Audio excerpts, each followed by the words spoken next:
Durkheim ने कहाँ पर शिक्षा ग्रहण की थी? इसको उत्तर सा एकोल एकेडमी में। किस प्रोफेसर से दुर्खिम सर्वाधिक प्रभावित थे? इसको उत्तर बा अल्फ्रेड स्पिनाज। समूह मस्तिष्क का सिद्धांत किस समाजशास्त्री का है? तो ये दुर्खिम का है।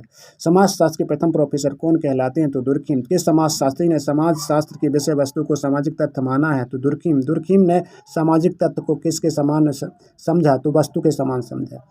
सामाजिक तथ्य में होता है तो इसका उत्तर बा सार्वभौमिकता। दुर्खिम ने समाजशास्त्री अध्ययन पद्धति के सिद्धांत नामक पुस्तक में किस अवधारणा का उल्लेख किया है? उत्तर द सामाजिक तथ्य का। दुर्खिम ने कितने प्रकार के सामाजिक तथ्यों का उल्लेख किया है? तो इसका उत्तर सा 2। दुर्खिम ने आत्महत्या को कितने प्रकार बताए? तो सा 3।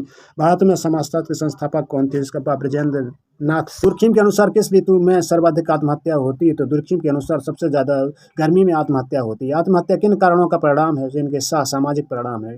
डी ला डिवीजन ड्यू टेबल सोशल पुस्तक के लेखक कौन है? तो दुर्खिम। दुर्खिम का जन्म हुआ था तो ये हुआ था 1858 में। समाज में श्रम विभाजन नामक पुस्तक के लेखक कौन थे? तो दुर्खिम। समाजशास्त्री पद्धति के नियम नामक पुस्तक के लेखक कौन थे? तो ये थे दुर्खिम। आत्महत्या नामक पुस्तक के लेखक कौन थे? तो Comte.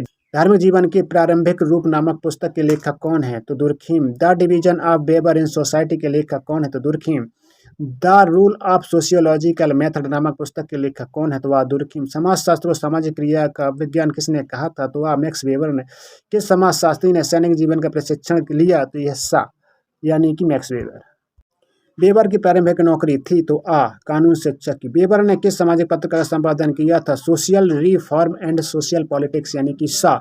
The Hindu social system पुस्तक के लेखक कौन थे? तो द वेबर। वेबर ने आदर्श प्रारूप का प्रयोग के लिए किया तो तुलनात्मक अध्ययन। आदर्श प्रारूप में किसका संबंध है? तो बा इतिहास समाजशास्त्र का। आदर्श प्रारूप क्या है? तो इसका सैद्धांतिक उपकरण। वेबर ने किसके आदर्श प्रारूप बनाए हैं? तो सा नौकरशाही।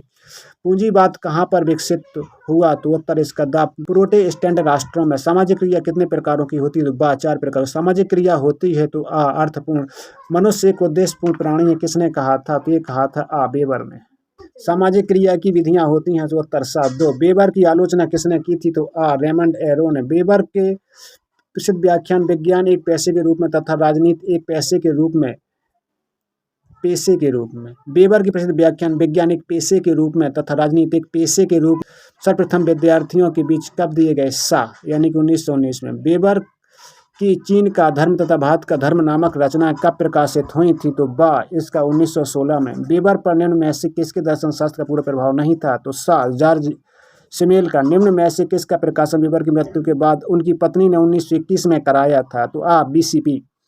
मैक्स वेबर का मस्तिष्क विश्व का दीप था, यह किस समाजशास्त्री ने कहा था? तो सा एडवर्ड सिल्स ने। में से कौन सी क्रिया सामाजिक क्रिया नहीं है? तो ये 7 तपस्या करना। मैक्स वेबर ने सत्ता को कितने प्रकार बताए? तो बात 3। वेबर ने 4 प्रकारों की क्रियाओं का उल्लेख किया था, इसमें से उनमें निम्न में से कौन सी नहीं है? तो वो है मूल्यांकन क्रिया। Social reform and social politics नामक कृति के संपादन किसने किया था? तो वेबर ने। The Protestant ethics and the spirit of capitalism नामक कृति किस सन में प्रकाशित हुई? तो 1906। मैक्स वेबर के मस्तिष्क को विश्वकोशीय मस्तिष्क किस विद्वान ने माना? तो पार्सन्स ने। समाजशास्त्र को सामाजिक क्रियाओं का अर्थपूर्ण बोध कराने वाला विज्ञान किस विद्वान ने माना?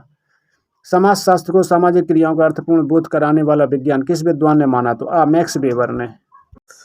प्रोटेस्टेंट आचार ही वास्तव में पूंजीवादी की आत्मा है, किस विद्वान ने कहा है? तो मैक्स वेबर ने। परंपरागत भावनात्मक मूल्यांकनात्मक एक तर्कपूर्ण के आधार पर सामाजिक क्रिया का उल्लेख किस विद्वान ने किया? तो मैक्स वेबर ने। मैक्स वेबर किस देश के विद्वान थे? तो जर्मनी के। वेबर का जन्म किस सन में हुआ था? तो 1864 में। The Protestant ethic and the spirit of capitalism नामक पुस्तक के लेखक कौन है? तो वेबर।